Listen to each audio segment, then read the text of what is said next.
The news today makes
That's not unusual.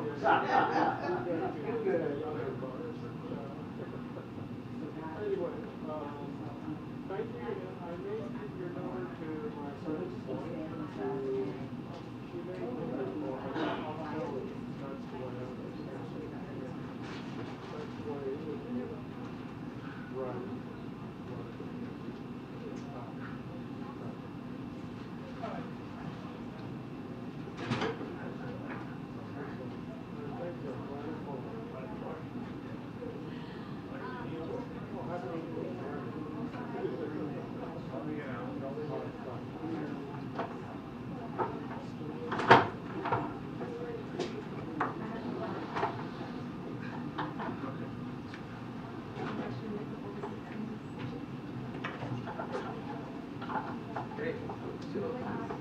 I've not seen anything or not. As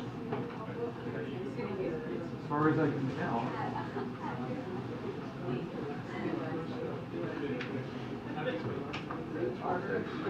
It's supposed to be 1:30, yeah. I've not seen anything that it's too late. I just put my head back. Right now. For a reason. Hey man. Thanks, sir. You didn't have a weekend either.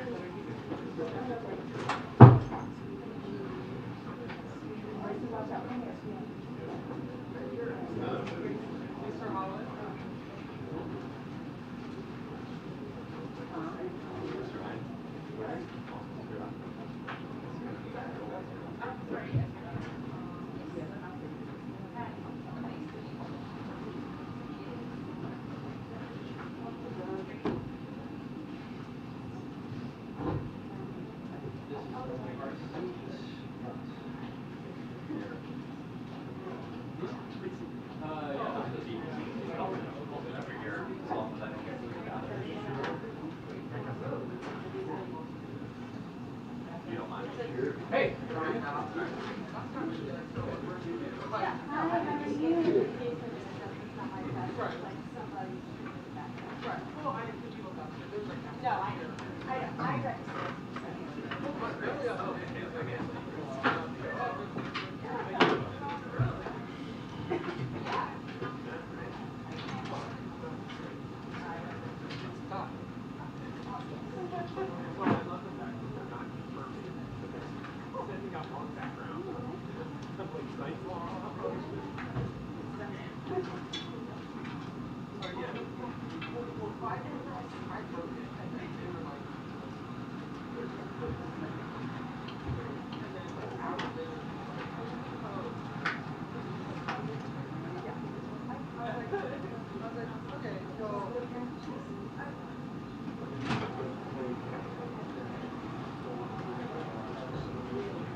I just want to let you know your camera's going out.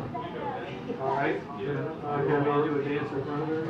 No, just give you a fair warning.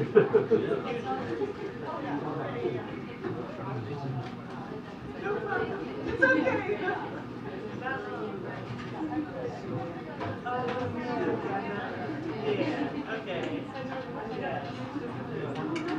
Right.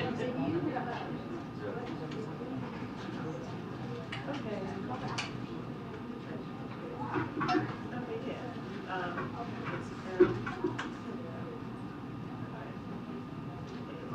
I'll be right back.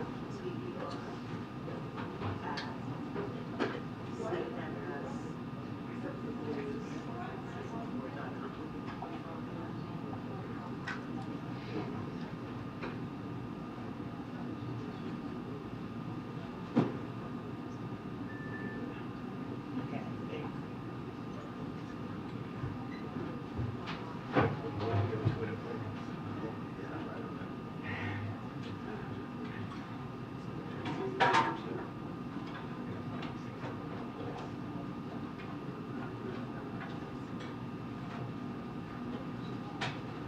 I'm sure they already have. Sure, every former president, vice president. No. Can't imagine that. Okay, nice to meet you. And that's okay. His counsel, though. That's how they think about it. Is it a good idea if we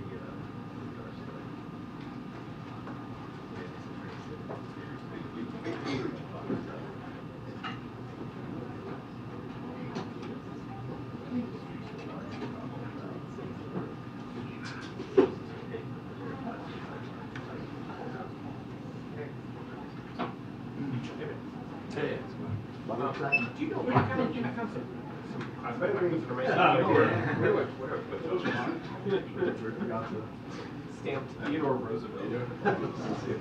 Did not send it We've got an express line now at the archives. We've got an express line at the archives for now.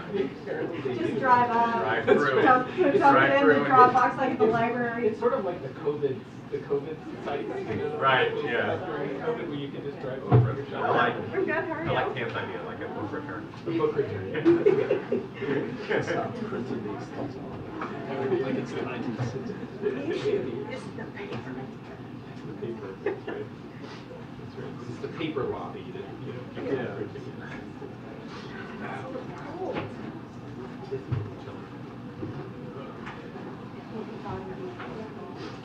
In here. There's a lot of hot air. One that I'm in? Yes. Okay. They have a new, you didn't by chance think so. Oh, Yeah, actually it did. Oh, I could share it with your phone, which could then share it with your computer. Okay. Let's see, I'm gonna try to do it. So if my like request will pop up. Yes. Hang on.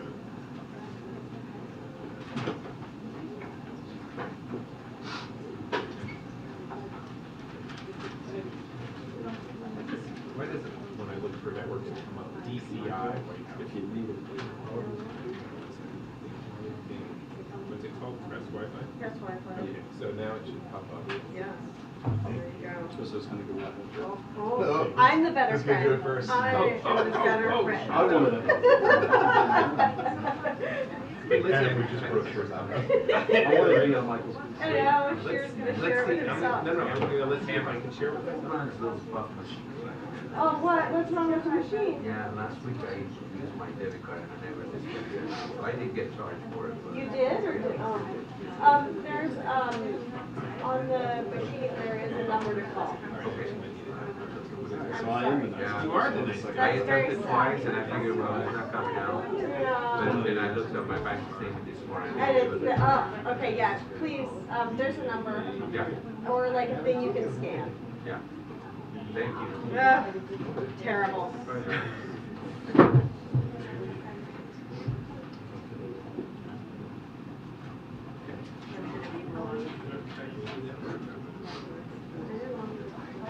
Looks like it. Looks like I it. didn't want to know.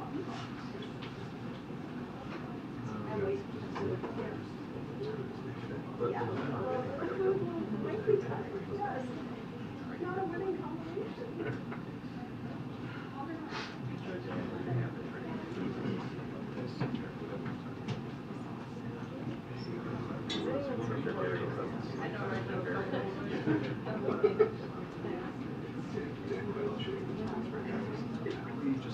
Well, Joel, is he in Indiana too? Maybe the Indiana FBI field office could, looking for.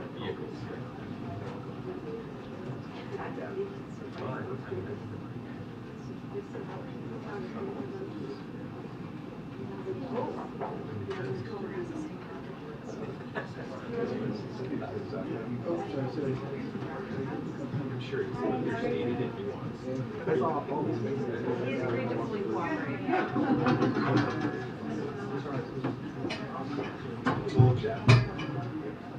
Is he really sick? Yeah. I'm like, Transparency, man. yeah. I can just grab one. Okay. You just put that down right there. I'm just gonna put him on this side. Do you want me to grab that one?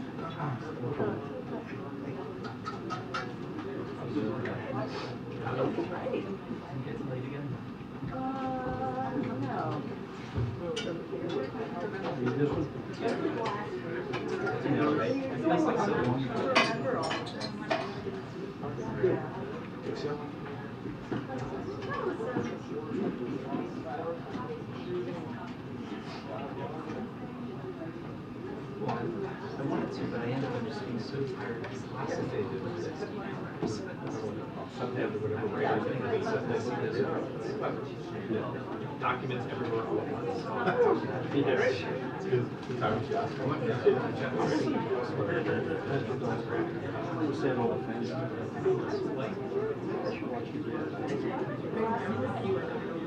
say that it was like 10 years. It doesn't. It doesn't seem like that. But they nominated. Yeah.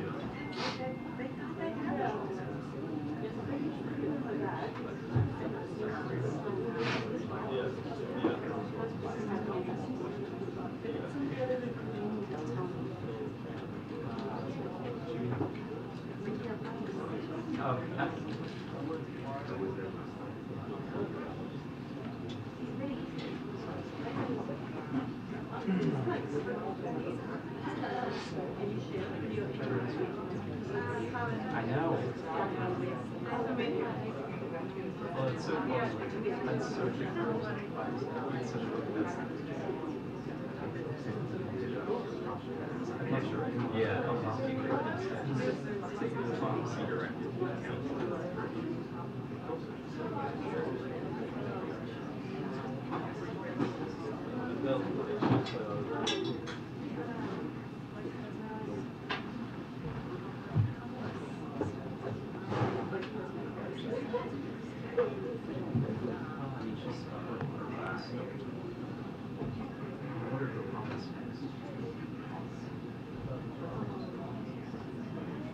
Okay.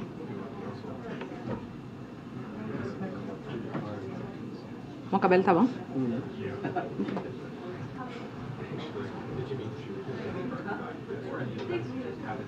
Yeah. Yeah. It's in the attic of every Okay. Oh, yeah, I was going to like some of the. Look my room. Nice one. This side?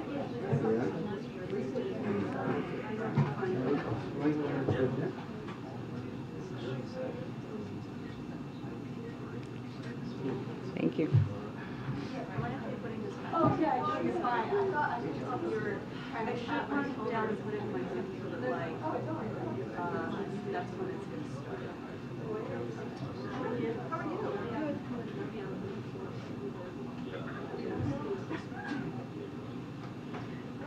You are free to recline your seat.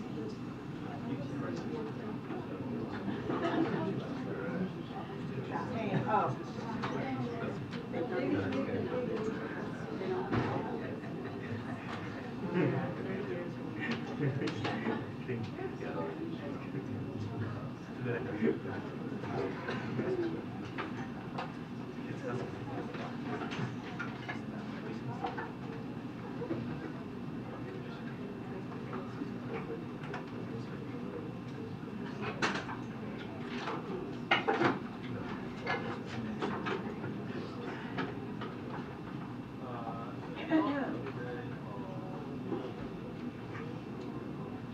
show and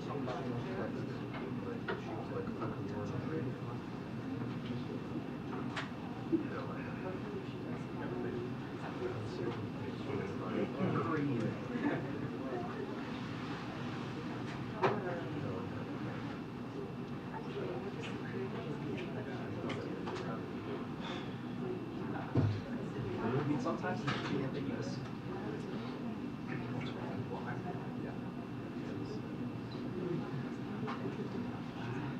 she'll direct us to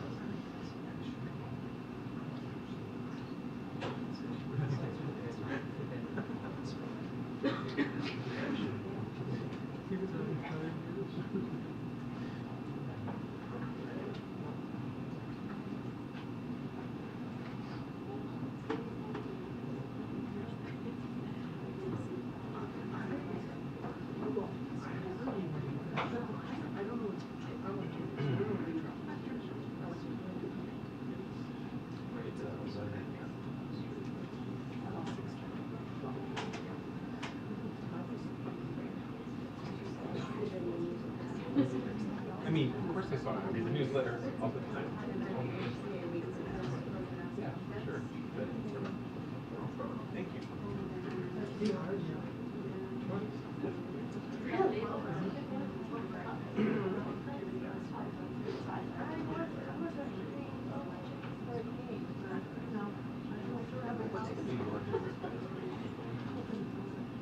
It's a transport, infrastructure, mother. Baltimore? Yeah, Baltimore is Thursday is Springfield, Virginia. Near my house. Local pool. My old house. No, I didn't think you lived in Springfield. I mean, it's right on the line between. Like I was right. Like, remember, you know, the place the Republicans always go to use that. Moving. Factory. Rolling road. Kane used to always work out. Where in Springfield? I don't know. But it's about dogs. Like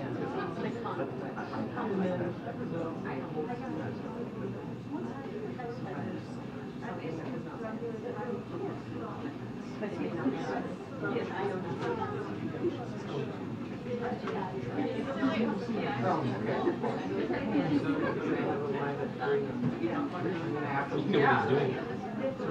Searching. Yeah, exactly. No, you can't put it in on ours because that's a search. He thinks that's what it's like. I don't know why you Right. Yeah, it was pretty weird. I mean, obviously. He does usually do one each. He usually does Jill's birthday. when is Jill's birthday? Remember Karine? Attention, the press briefing will begin in 2 minutes. The press briefing will begin in 2 minutes. Thank you.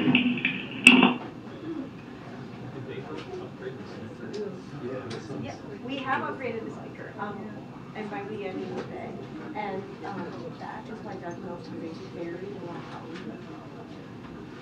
server over his head at New York Times. Yes, it's terrible. Oh, okay. But I'm glad you like this. Well, the speaker is much clearer. Yeah, the speaker has been upgraded. So that's your, like, It's legacy? sticky from the tape from the side. Sure. And years of neglect.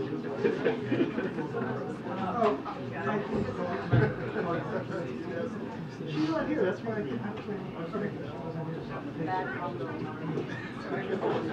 Did you finish your story? I did. Oh, you're welcome. What were you talking about? Be on my house. Yeah. How'd I do? I especially liked the series on this topic. Yeah. I guess I did. Like, they listened yet because I'm sure it's not your stuff.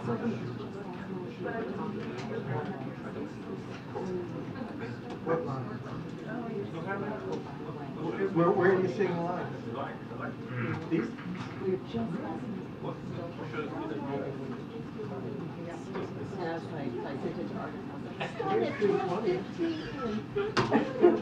Yeah.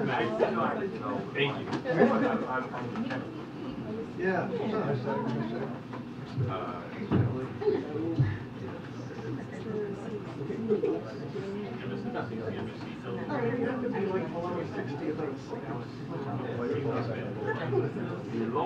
Merrick Garland. Yes. Unfortunately, he's got his own case, why helpful counter programming. Everyone.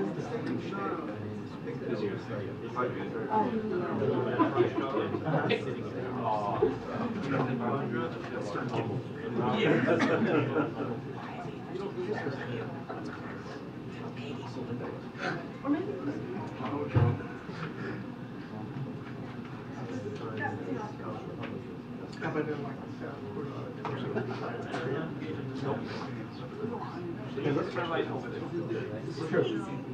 I tried both mechanical.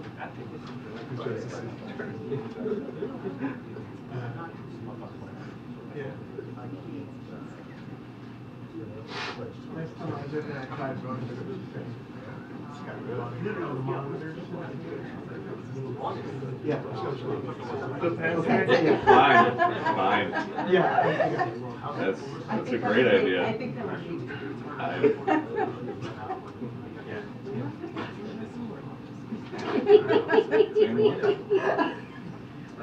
Same person? We got a transcript yesterday.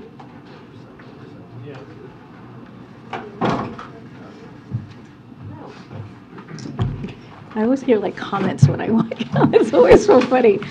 All right, good afternoon, everyone. For the second time in recent days, a California community has been devastated by a mass shooting, and families are mourning loved ones lost to a senseless act of gun violence. As some of the victims' families have said, we are starting Lunar New Year broken. To read their stories is indeed heartbreaking. Stories like the 65-year-old who went to the dance studio in Monterey Park on weekends because it's what she loved to do. And tragically, her family said that Saturday was her last dance. We've read moving tributes for the former dance student who helped manage the studio from his fellow dancers and his teachers. A grandmother whose family described how hard she worked to give back to her community and care for her loved ones died after being taken to the hospital in critical condition. We have mourned lives lost in mass shootings after mass shootings. The flags at the White House were already at half-mast in honor of those murdered in Monterey Park when we learned of the shooting in Half Moon Bay. President Biden, like most Americans, believes that this is an urgent issue, that too many of our neighbors, colleagues, kids are losing their lives to gun violence. Over the last 2 decades, more school-aged children have died from guns than on-duty police officer and active duty military combined. And we know what the policy solutions are. We know how we can address this. In fact, last night, Senator Feinstein, alongside Senators Murphy, Blumenthal, and others, reintroduced a federal assault weapons and high-capacity magazine ban and legislation that would raise the minimum purchase age for assault weapons to 21. The last time we had an assault weapons ban on the books, thanks to the President and Senator Feinstein's leadership, mass shootings actually went down. After Republicans let it expire, mass shootings tripled, and that's just a fact. As you all know, President Biden has taken historic executive action to reduce gun violence, and last summer he signed the Bipartisan Safer Communities Act, the first significant piece of gun safety legislation in nearly 30 years. But he continues to believe, and these tragic events continue to show us, there is more to be done to keep our homes, schools, and communities safe. The President and the First Lady are thinking of those killed and injured in these latest shootings across America, but more importantly, he's urging both chambers of Congress to act quickly and deliver this assault weapons ban to his desk and take additional action to keep American communities, schools, workplace, and homes safe. I also wanted to share exciting news about President's economic plan continuing to create results for Americans across the country. Today, we learned 38 states are now at or below 4% unemployment, and states from Pennsylvania to South Dakota to Alaska have record low unemployment. We also know a record 10.7 million jobs were created in the last 2 years. Annual inflation has fallen over the last 6 months. The economy grew at 3.2% in the most recent GDP report, and a record 10.5 million small businesses applications were filed since the president took office. And we're continuing to lower healthcare costs for Americans. A new report shows that if Inflation Reduction Act's insulin cap were implemented in 2020, 1.5 million senators across the country could have saved an average of $500 per year on insulin. The Inflation Reduction Act's health provisions, including permanent affordable care act subsidies and Medicare negotiations Medicare negotiating down certain prescription drugs, mean more money in Americans' pockets and more breathing room for American families. As the president said in a statement this morning, and I quote, "Americans are seeing a strong economy where they live. They are seeing their neighbors back to work with higher wages, even accounting for inflation. They're seeing prices down at their pharmacies. They're seeing new businesses opening with most Americans applying to start small businesses at any time on record," end quote. And finally, I wanted to say hello and welcome to the Park School of Baltimore students. They're lined up to my left here, who are here for their career exploration day. And welcome students. I had an opportunity to meet all of you. Very impressive. And I know high school could be a lot of fun, but also very hard. Just stay focused, keep your passion, and you'll get there. So good to see you all. With that, Amr, good to see you. Good to see you. First I just wanted to ask, is there any reaction to Vice President Pence's announcement of finding classified docs in his possession? And then more broadly, most of the rules surrounding classification are created and can be amended by executive order. Does the president believe the system must be reformed? So first, on your first question, look, I'm not going to comment on any ongoing criminal investigation or any investigation. As you all know, the Department of Justice is independent, and we will not politically interfere. We've been very, very clear about that under this president. The president's been very clear since his campaign promises, and so I'm just going to refer you to the Department of Justice. On your second question, I would refer you to the White House counsel's office. Can I ask one on Ukraine? Sure. Is the administration ready to give Abrams to Ukraine in order? I guess one, is the administration ready to give the Abrams? And two, if you are, has it been connected with Germany also giving Leopards? So I'm going to say we're in constant communications with Ukraine and other allies and partners as it relates to what Ukraine needs in the battlefield. But I don't have anything to preview here, any announcements to make at this time of any new types of security assistance to preview for you today. Following up from yesterday, has the president invited the Justice Department to search his Rehoboth Beach house? Again, I would refer you to the White House counsel's office, who have been regularly in touch with all of you, answering these questions about this legal ongoing matter. I just don't have anything to share. And a couple of follow-ups on the Pence issue. Does the White House believe that the Justice Department should appoint a special counsel to investigate former Vice President Pence's handling of classified documents? That's for the Department of Justice to decide. And now that we're seeing the two most recent vice presidents discover classified documents in their private homes, does this suggest that there's a larger problem within the government where classified documents are not where they're supposed to be? Do a lot of people have documents outside of where they're properly supposed to be stored? I'm not going to comment from here on that. I would refer you to the White House counsel and anything related to classified documents from here. Thanks, Karine. On the issue of gun control, you spoke about the president's commitment to an assault weapons ban and his view that there is more that can be done. How do the limitations in Congress, i.e. with the votes that you have or don't have in Congress, impact that view? And can you be more specific about what he thinks can be done given the votes that he has now? So I just want to remind folks that this is a president who has made gun violence and dealing with gun violence his career.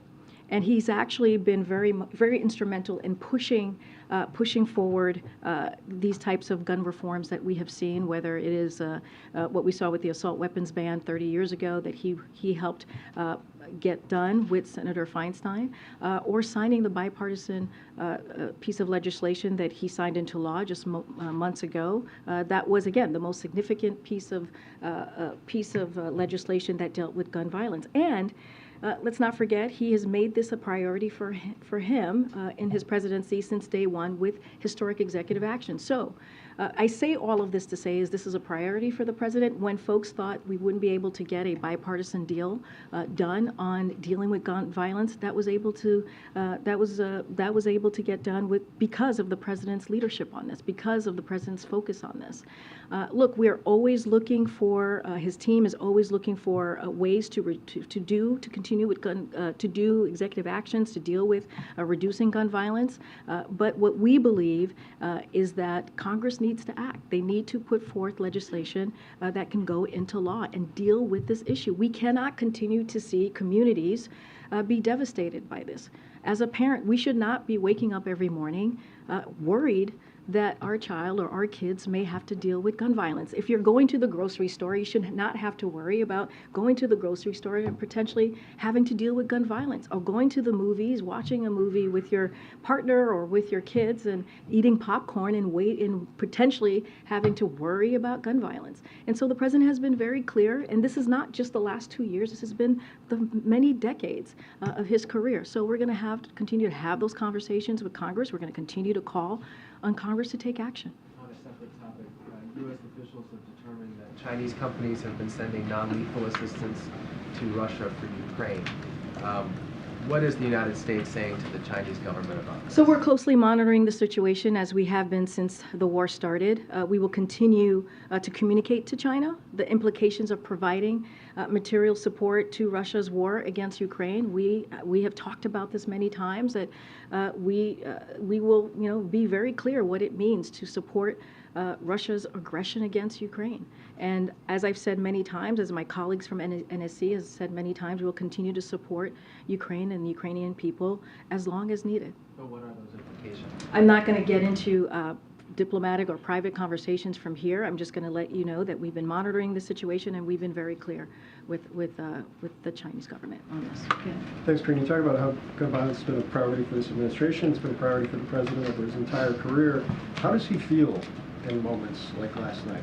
Is it frustration? Is it helplessness? Personally, how does he deal with this continuing to be a major problem in the country? You know, Phil, I would say that you've seen him out there, sadly, with many of these tragedies, mourning with the families, offering his support to families, and it continues.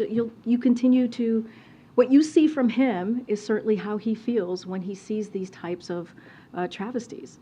You saw that in Uvalde, sadly, when we saw kids who were gunned down, where families had to identify, the way they would identify their own children was through DNA. That's how horrible that situation was. You saw him in Buffalo, New York, meeting with the 10 members, the 10 victims who were killed, and him meeting with those families and dealing with their heartache. And so this is a president that feels, right, that is able to feel what people are going through, because he knows what loss means to families. So yeah, he wants to continue to fight. He wants to continue to speak out against this. You've seen his statements over the last several days, sadly, and what we have seen with gun violence across the country. And so you'll continue to see that, and he will continue to speak about this in a way that lifts up the families who are dealing with this loss, very devastating loss, and continue to call on Congress to take action. And then one more shot on the Pence documents. Is there any sense inside the White House that this perhaps shifts the political or public perception dynamics of what the president has been facing over the course of the last several weeks? I'm just not going to comment from here. Got Joey. Yeah. Sorry. I thought you were there yesterday, yeah, Joey. I but it was Michael. I apologize, well, Michael. You Do you have any update on whether the president plans to visit California? I know you were asked yesterday, but since then there's, as we've noted, there was a second mass shooting there. So no plans at this time to preview about a presidential travel to California. You saw his statement. I just kind of read part of his statement.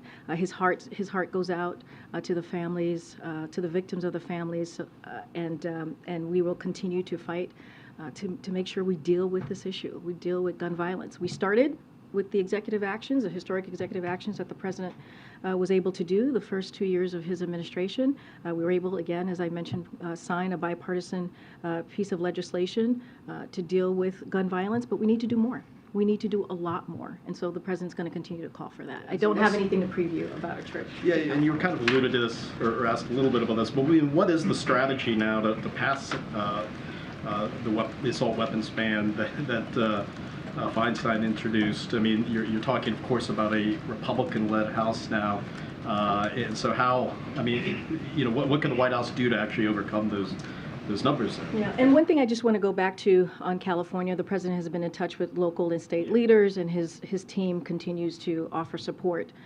to the local government and clearly Governor Newsom's team in any way that we can to be helpful to what they're dealing with today, this week, I should say. Look, it is a priority for the president. It really is. That's why he's taken executive actions. That's why his team has worked with Congress on this bipartisan legislation that was passed several months ago, and he'll continue to do that.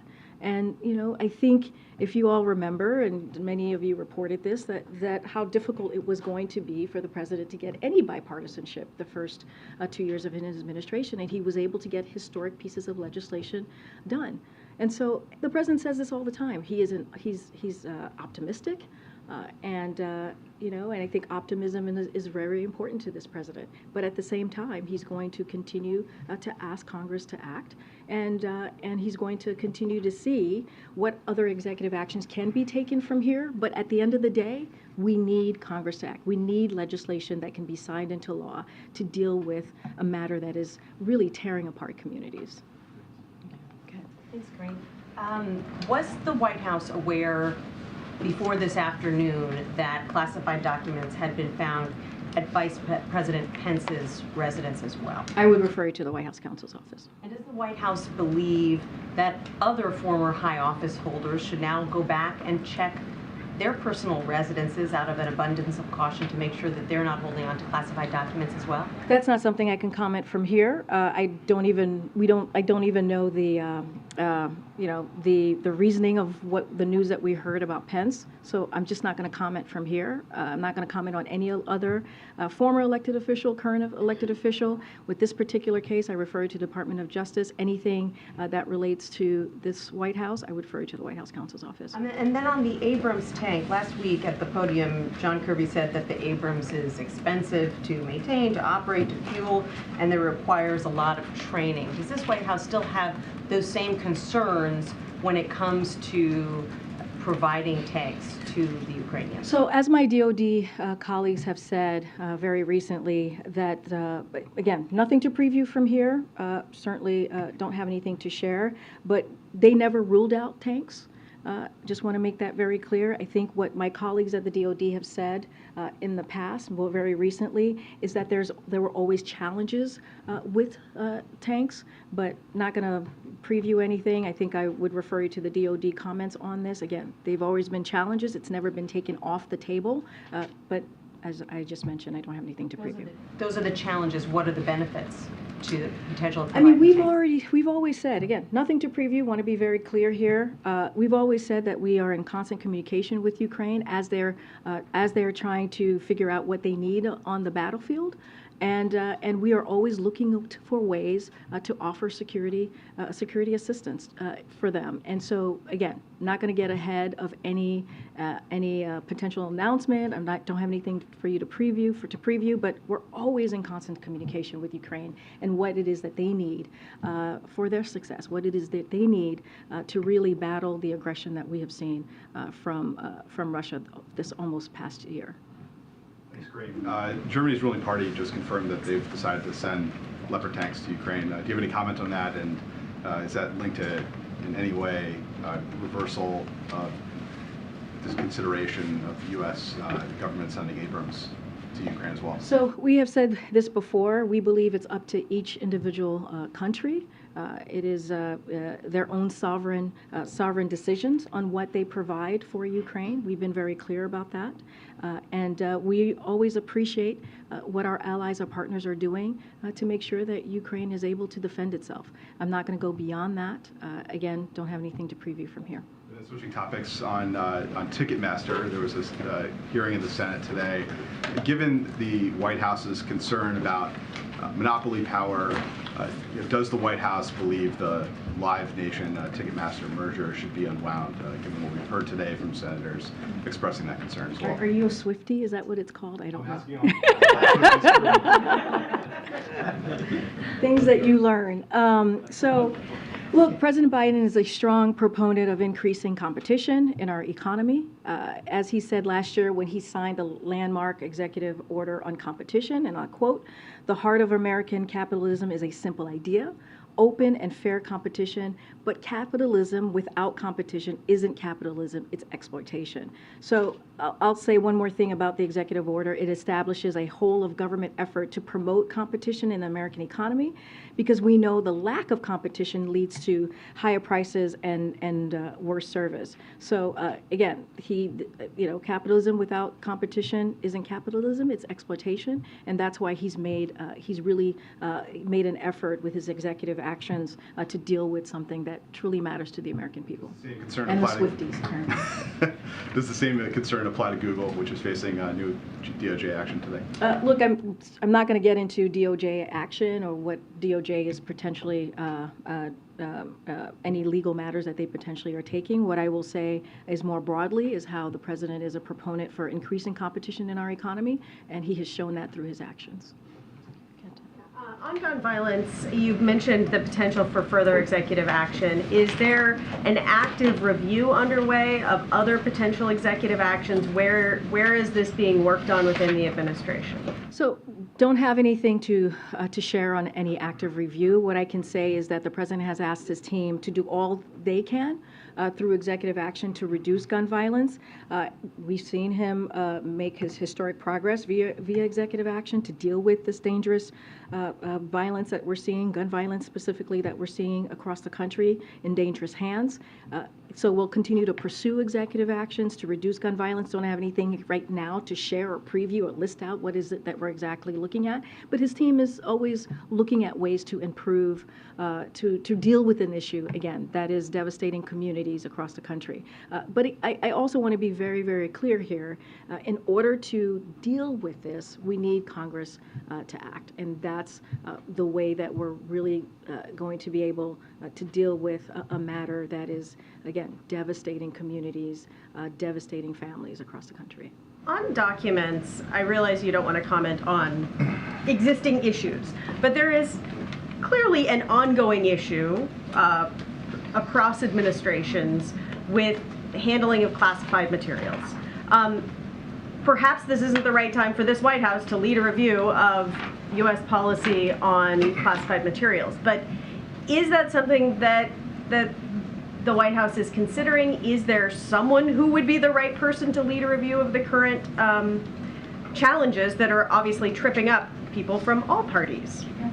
Understand the question, and I know it's going to come in many different ways, but I'm going to refer you to the White House counsel's office, who would be the best, they would be the best folks to talk through about that. Thank you, Karine. I want to follow up on Ukraine. The administration has been relatively successful in forming alliances, not just in Europe, but in Asia as well, Australia, New Zealand, and Japan, against Russia, of course, and imposing economic sanctions. But is the White House satisfied with the military assistance that these countries are giving? I know you're going to say it's a sovereign state and they can decide for themselves, but at this point, as we're approaching the one-year anniversary, are you satisfied with what you ask from alliances to give to Ukraine militarily? I mean, look, we've always been very appreciative of our allies and partners in their efforts to help Ukraine, and what they have decided their security assistance is going to be for Ukraine. And so we will continue to be appreciative. We will continue to thank them. Again, and you said it in your question to me, it is a sovereign decision. It is up to each individual country to decide how are they going to do their part in helping Ukraine fight against Russia aggression. But, you know, these are our allies, these are our partners, and we will continue to work with them closely to make sure that Ukrainians are able to fight this brutal war. Is holding these alliances? Say that last part. The alliances, are they still holding? We believe that they are. I'm gonna come back down. Go ahead, Steve. Thanks.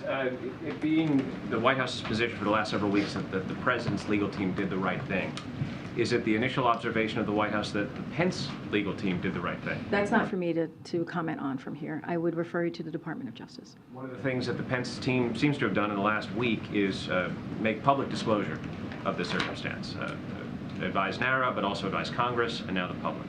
Any reflections among the communications and press staff here as to how the Pence team handled it versus how you handled it? Steve, I understand your question and I hear it. We've answered your question in many different variations. I'm just don't have anything else to share from here. If you have any more specifics or details about this, about the ongoing legal matter, I would refer you to the Department of Justice. Anything else, I would refer you to the White House counsel's office. For 2 months. Thanks. Does the White House have a response to Israeli Prime Minister Netanyahu's surprise trip to Jordan today to meet with King Abdullah? And do you think it could help reduce tensions in the region? I have not seen those reports. I have not been able to talk to our National Security Council about it. But clearly we are, as you know, Jake Sullivan just recently went to Israel to meet with his counterparts to continue the very important relationship we have with Israel. Just don't have anything further.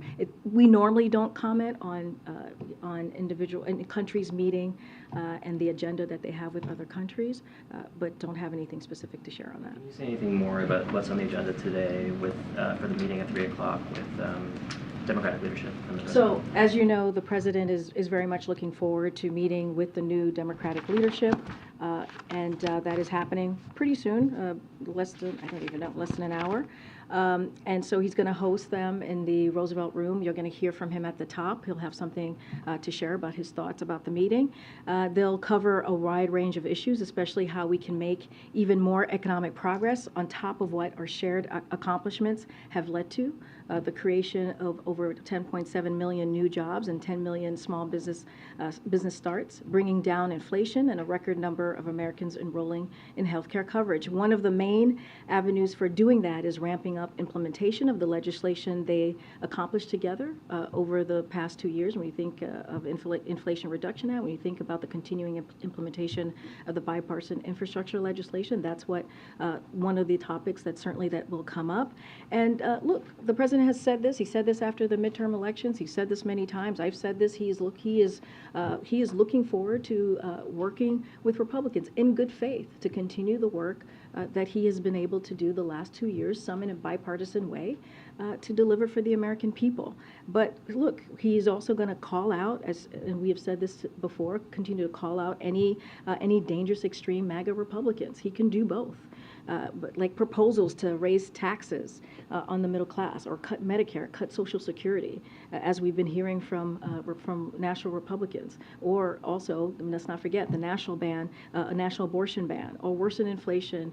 And so those are the things that the president is very focused on. And I think the most important thing that I think you can take away from this is he wants to continue to deliver for the American people. He's willing to do that in a bipartisan way, but it has to be in good faith. Go ahead. That was one of my questions about the preview, but one of the things I wonder is the president has received some Democratic criticism about how he has handled some of the things that he has said about the documents matter. Do you expect that he might address that with the Democratic leaders, because it's obviously got political implications for just how he's perceived and perhaps some of his political strength going forward? Yeah, I kind of talked about this, Kelly, a little bit yesterday, and some of those same criticism from Democrats. They also said they believe the president did what he needed to do and has handled it fully. and in a cooperative way. But look, you know, as it relates to the politics of this, as it relates to the American people, and, you know, we'll continue to say this, it's up to the American people to decide. They, you know, they're smart. They know what's going on. They know what this president has been doing and delivering on.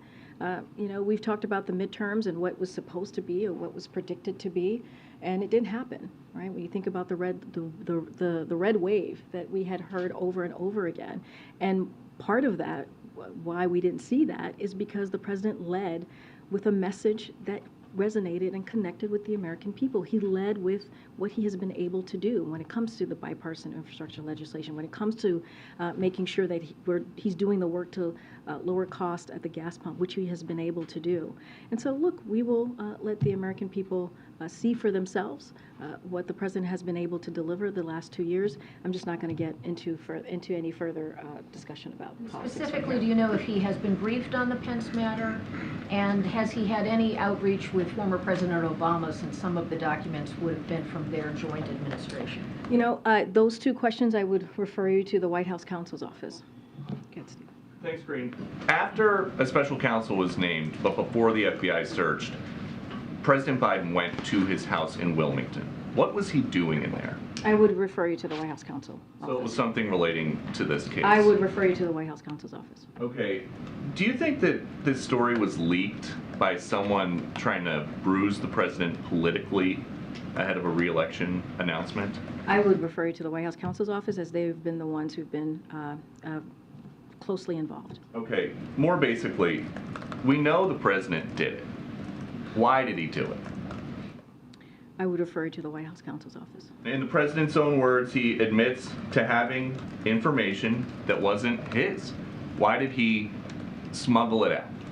I will let the statement of the president stand for itself. I'm just not going to go into down a rabbit hole with you on this. Why did he not tell you about it for months? Karine, yes, thanks. Slight shift to topic. Haiti. The UN envoy to Haiti has just been saying today that it's basically out of control and the gangs run, well, they don't really run anything, but they're in charge. Can we expect any shift from the, you know, any maybe up-tempo of the US response to this, given not just the humanitarian side, but maybe the national security aspect for the US? So don't have anything new to share on any new announcement or engagement.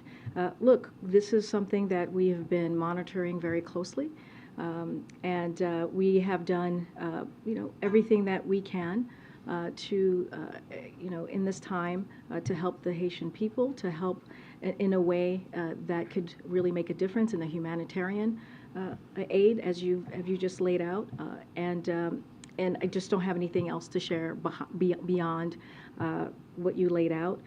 But this is truly important to the president and what's going on in Haiti, and you've heard us talk about it, over the past several months. You heard the president talk about this at Knowles when he was in Mexico City, when he met with the Canadian Prime Minister, when he met with the President of Mexico. It was clearly on the agenda, and a conversation that they had. We had a readout on that specifically. It was brought up in the press conference that they had. Just don't have anything further to share. Karine, since you don't have any answer on the classified document, are you still a good fit for this job? Go ahead. Go ahead, my friend. Go ahead, my friend. Has any meeting been set between the president and the speaker yet? Don't have a meeting to announce from here with Speaker McCarthy. I know that it is we've commented on this. This is something that the president is certainly looking forward to. And look, he's willing and wants to work with the speaker in good faith in delivering in a bipartisan way for the American people. Don't have anything to preview at this time. Before or after the State of the Union? This is something that he would, as you know, it's tradition, right, for the president to meet with the new Congress before the State of the Union. Just don't have anything to share at this time. On the meeting that will happen, I know that when the president spoke about it, it was in the context of the deficit and debt, having those conversations. Is that sort of what the engagement would be limited to, or would the president want to expand out the, you know, you've talked a lot about gun violence or the border? So look, there's going to be a range of issues that's going to be discussed. As you mentioned, when he was talking about the deficit, he was talking about wanting to work in a bipartisan way to continue to lower the debt, right? Which he has been able to do by $1.7 trillion in a historic record. He's always willing to have good faith conversation to deliver for the American people in that way. But when it comes to, the debt limit, the debt ceiling, the president has been very clear. I have been very clear. You've heard from our economics team about that, how this should be done without conditions. That still stands. And we can't forget that, and I talked about this a little bit yesterday, the debt ceiling has been dealt with 78 times since 1960, 49 times under a Republican president, and 29 times with a Democratic president.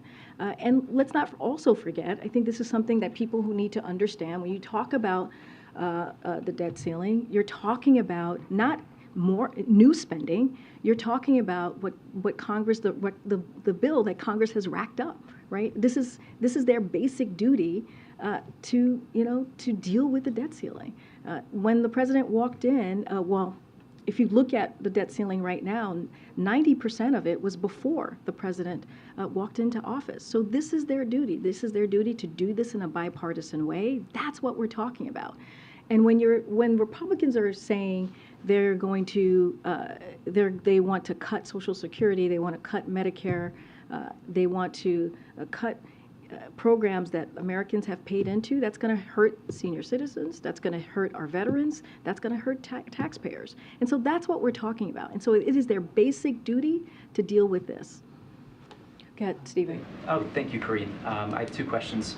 The first, New York Congressman Nick LaLota is skipping tonight's presidential reception for new members of Congress in protest of White House coronavirus rules that require an attestation of vaccination and a negative test result. LaLota says the rules are arbitrary and unscientific and should be far behind us. Does the White House have a reaction to that? So haven't seen that reporting or those comments from the congressman, but I'll say this. We have protections in place to protect staff and the President of the United States. COVID isn't over. We've been very clear about that. Hundreds of Americans are dying every day, and cases are increasing right now, today. That's why we take common sense measures like COVID testing ahead of large indoor gatherings at the White House. And so this is an important issue that's been important when we're talking about COVID and dealing with COVID and coming up with comprehensive ways to make sure that people get vaccinated. That's something that the president dealt with from day one of his administration. If I could just follow up very briefly on that, I'm curious if there was a reason that we still have the vaccine attestation rule, especially considering the very highly transmissible Omicron mutations that can elude most of the common vaccines. So what I can tell you, Stephen, is we listen to the experts and we look at the data. We pay very close attention to science, and just don't have anything to say beyond that. That is something that our experts, we take their advice when it comes to things like that. My second question is regarding a comment from Senator Ted Cruz. He's calling for a search of President Biden's Senate records at the University of Delaware for potentially classified information. Those records reportedly include about 1,850 boxes of documents, as well as 415 gigabytes of electronic files. Does President Biden have any objection to such a search? When it comes to the documents and this ongoing legal matter, I refer you to the White House counsel's office. I'd just like to read. I'm so sorry. You said you had two. You've asked I'd just like four. to re-up the request of our colleagues in this room for someone to answer these questions from the podium. Oh, absolutely. Okay, go ahead. Thanks. You got? I'll come to you. Go ahead. Karine, the oversight chair, he had Mr. Comey, he wrote the head of the Secret Service asking for the visitor information from Wilmington. Now, I know you said there's no visitor logs, but do you have any objection, or does the White House have an objection to the Secret Service providing any documents or communication about who's going in and out? Again, I would refer you to the White House counsel's office on anything that's related to the investigation, the oversight hearing that's happening. And then just at the top, in response to the Pence question, you said you weren't going to comment on any ongoing criminal or other investigations. Is there any reason to believe any of these are criminal investigations? I'm just saying I'm just not going to comment on any type of investigation. The Department of Justice is independent, and we just don't comment on any investigations from here. Yes, Karine, on gun violence, it's very clear to everybody that gun is a problem in this country. I'm going to give you an example. in Africa, when we see news from the US, like a 6-year-old boy bringing gun to school, and we see people going to the movie theater being killed by gun, and also seeing people in this country that have not seen war, but are killed by gun, is extremely scary for us. And we have seen that this country is very developed. What do you think is preventing the Congress to act when it comes to gun control? And what can more President Biden do to move on and do something to control the gun? And my question comes because I'm a mother. I have 2 daughters, and when they go to school, sometimes I'm afraid that maybe his little colleague from school will bring a gun, or even in random place, we get shot. This is very, very scary, and this is a problem, and we saw recently people also dying by gun. What can President do more to move on and control the guns? And please, what do you think the Congress is waiting to act? So when it relates to the Congress, you have to ask Congress. You have to go over to Congress and meet with congressional members and ask them that very question. Lay it out just the way that you laid it out to me. I think it's an important question for them to answer. But also, we saw last night Senator Feinstein, along with Senators Murphy and Blumenthal, reintroduce the assault weapons ban, which we support. And we encourage for Congress to act on that piece of legislation. Look, again, I would suggest you go talk to them about this. Look, you just laid out what I just said, right? You just laid out about going to the movie theaters and being worried about gun violence. You just laid out about being a parent and worrying about your child going to school, or going to the grocery store and worried about gun violence. That is something that we should not have to deal with. And this is something, again, if you look at the president's record as a senator, you look at his first 2 years as president, he's dealt with this issue. And he's going to continue to do what he can from here, use the tools of the federal government to take action. He has taken historic executive actions, as I just laid out moments ago. But when it comes to really, truly dealing with this issue, we need legislation. We need legislation. We need Congress to act. So we are thankful and we are hopeful to see what occurred with this legislation that was introduced, again, by Senators Feinstein, Blumenthal, and Murphy. And we're going to continue to encourage Congress to act. But I would pose the question that you just asked me to Congress. Okay. Just a follow-up quick, still on gun violence. We have spoke, like between me and some friends, that in this country, and this, I'm making this point because we need to remind people that America is the only country on earth that people die by gun without even being in war. Because I'm giving this example because in Africa there is countries in war, but people doesn't even have access to gun. It's very hard because the government and everybody is very conscious that the guns can cause a lot of destruction. But in this country, it's very normal for everybody to have access to gun, and this needs to be controlled. But what can people like me, common people, what can we do to help control gun in this country? Well, look, what I can speak to, there are many ways that people can get involved in dealing with the gun violence that we're seeing here. I'm not going to make any suggestions, but there are ways that folks can go out there and participate in a way that's healthy, in the way that actually helps deal with a real issue. What I can speak to is what the president has done. What I can speak to is what the president believes. What I can speak to is the president's record on this, which is you can see for yourself as a senator this last 2 years as president and the executive actions that he's taken. He signed a bipartisan piece of legislation, as I just mentioned moments ago, to deal with, in taking one step to deal with gun violence. And so, look, that's what I can speak to. That's what we can talk about very clearly. And we are going to continue to discuss and have the conversation and call on Congress to act. All right, go ahead. Thanks, Karine. We heard you talk about the statements that President Biden put out, but why haven't we heard the president address the American people on camera about these recent shootings? He's taken, which one? About the shootings that have happened recently. Yeah, I mean, he has... He's talked about it many times, as you know, and I'm sure you'll hear from him in the upcoming days to talk about what he has seen and how devastating the gun violence, especially this week, has been. And look, you've seen him, as I mentioned, in Uvalde, when he was comforting the parents of the kids who were murdered. You saw him in Buffalo when he was, again, comforting families who saw their family member murdered. And it's been too many. And so you'll continue to hear from us. I think when the president puts out a statement, that is a very powerful action by the president. You all take it. You all repeat what the president has said. So I would take that as a serious communication from the president, as you all already do.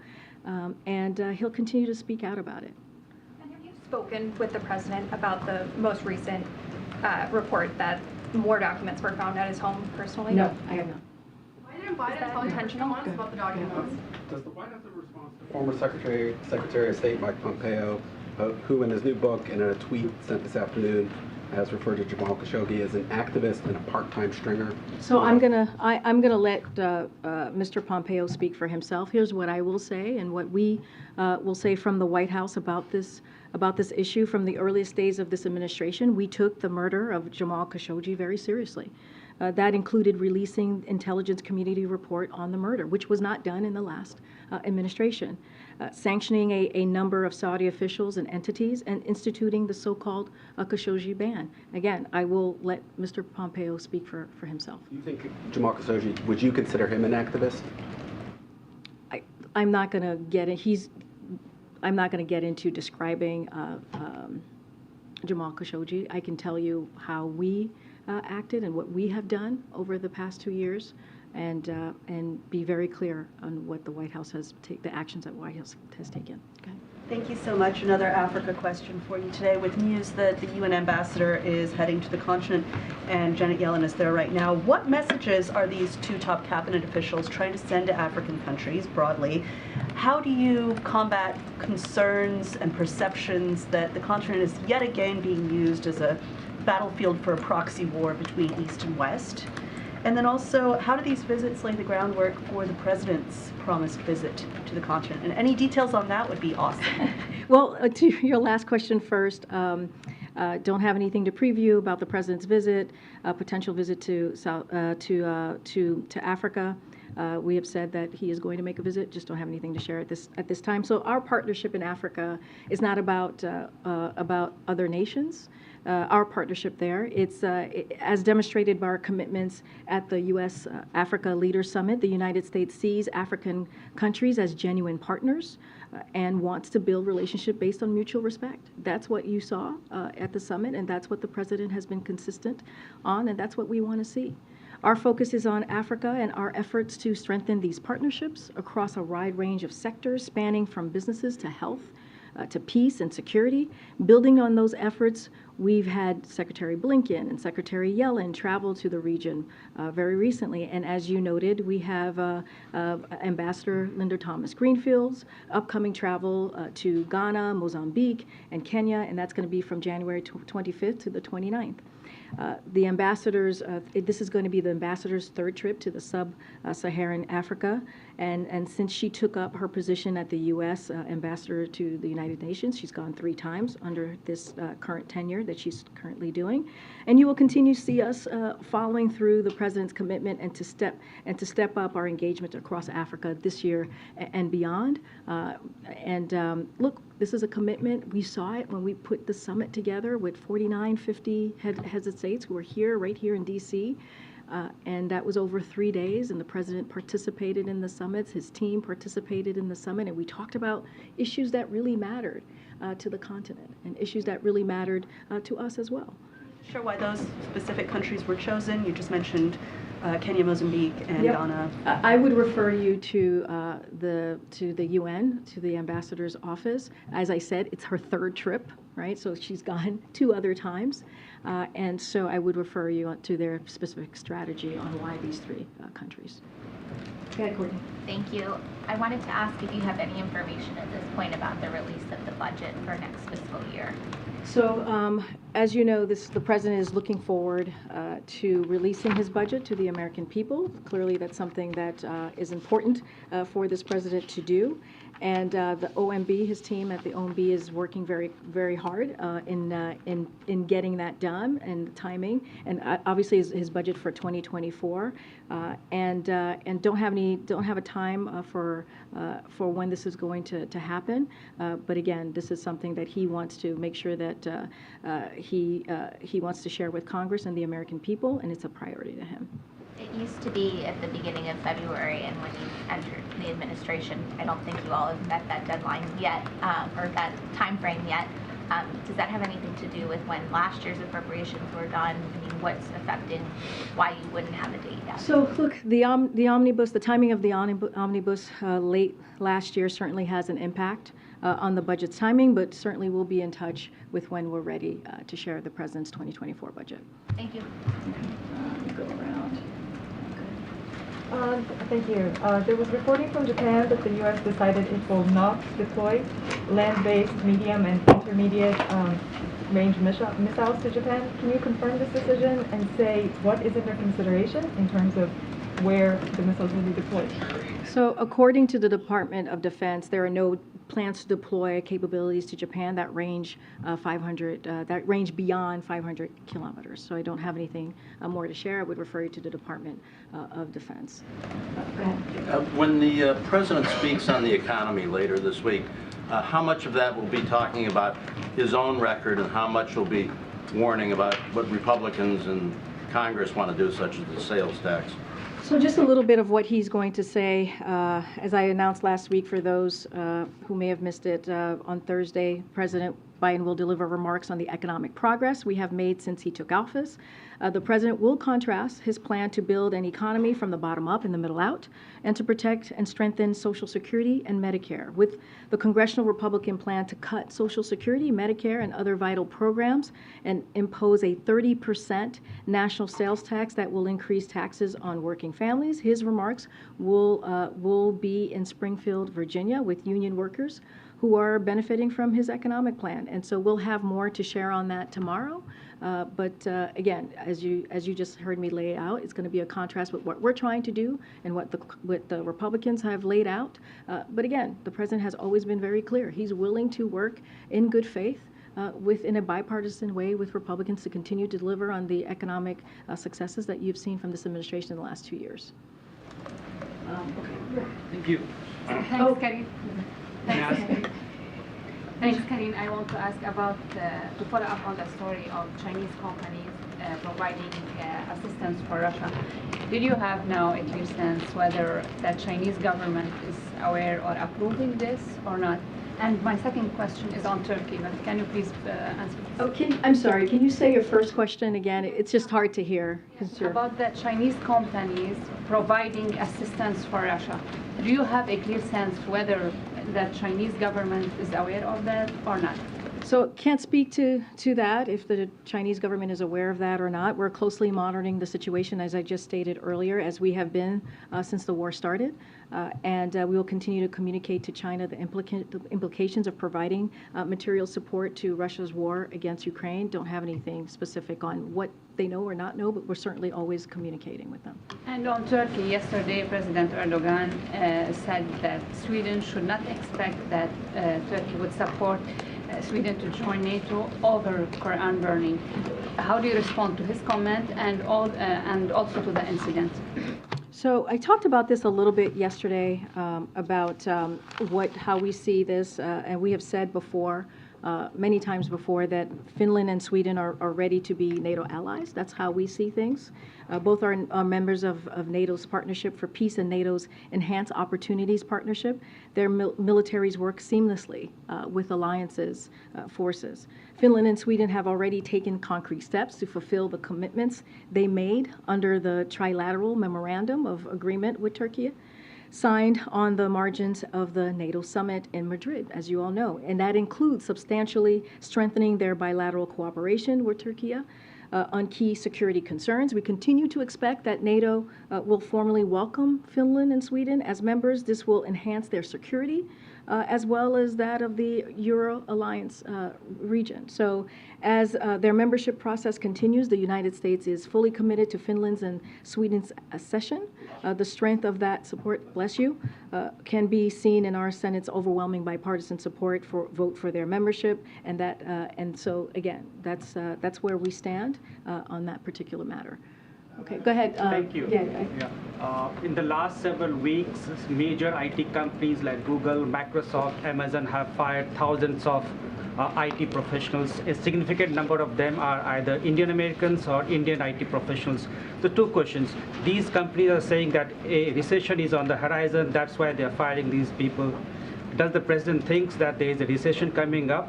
And secondly, these Indian IT professionals who are on H-1B visa, they have to leave the country in 16 days. These people who have their families and kids studying here, their house and mortgage, they're asking for more time to stay here so that they can find an alternative way to sustain themselves. So more broadly, I'm just not going to speculate why companies, individual companies, have made specific personnel decisions. That is for them to speak to. But you know, you don't have to take my word for it. Our economy is continuing to grow in a steady and stable manner, as you've heard us from here, and you just have to look at the economic data. When you look at the CPI data, you look at PPI, and so more broadly, again, when it comes to economy, layoffs remain near record lows according to job opening data. Again, I'm just not going to get into specifics or why this is happening. This is something for individual companies to speak to. And look, the president has said this many times. He's going to do everything that he can to make sure this is an economy that works for everyone, that works from the bottom up, middle out, and that's what you've seen from his economic plans. But you know, the president understands firsthand how the impact of losing a job can have on a family. He understands that very personally, but just not going to get into individual specifics. The status of those who have been fired, how can they stay here in this country? I don't have any specifics on that when it comes to how they can stay here. What I can say is speak more broadly about what we're seeing through the data. Don't want to comment on individual companies. I can speak to how the economy has actually been more of a stable and steady growth because of the president's actions. Go ahead, Laura. Hi. Heading into this meeting with the congressional Democratic leaders, is there anything you can tell us about the relationship between President Biden and Leader Jeffries? Obviously, we know his relationship with Speaker Pelosi before, and he goes way back with Schumer, but what kind of relationship, if any, does he have with Congressman Jeffries? The president sees Congressman Jeffries, Leader Jeffries, as a vital partner in this, and is looking forward to continuing to work with the congressman, and also is proud to work with the congressman closely as we push forward on our shared agenda, our shared priorities in the 118th Congress. Okay. Thanks, everybody. We'll see you tomorrow. Thank you. Thumbs